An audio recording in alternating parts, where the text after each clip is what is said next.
Wanajeshi wa Kenya waliokuwa wakihudumu nchini Sudan Kusini, hususan katika eneo la Wau, wamerejea nyumbani kufuatia agizo la Amiri Jeshi Mkuu Rais Uhuru Kenyatta.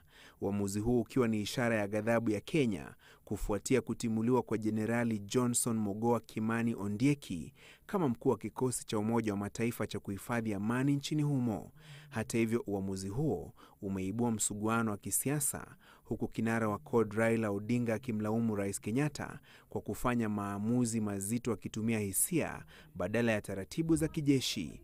Odinga akidai bunge halikuhusishwa wala kutoa idhini, na hivyo basi uamuzi wa rais ni kinyume na kipengee 240 sehemu ya 8 cha katiba.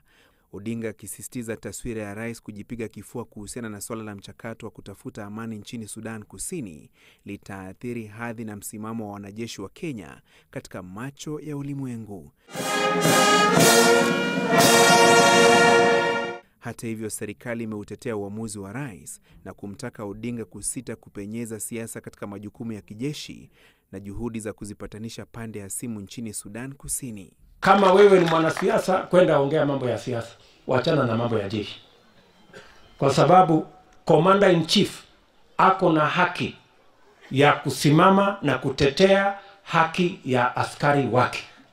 That is his first and foremost responsibility.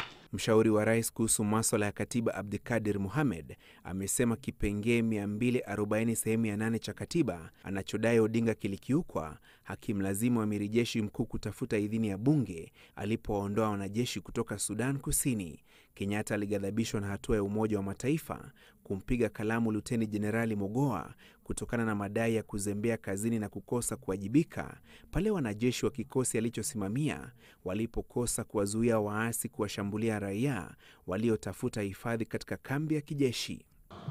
We will no longer contribute to a mission that has failed to meet its mandate and which has now resorted to scapegoating Kenyans. Kwa sasa, Kenya imejiondoa kabisa katika zoezi la kusaka amani Sudan Kusini hadi mtafaruku ulioibuka kati yake na usimamizi wa Umoja wa Mataifa utatuliwe.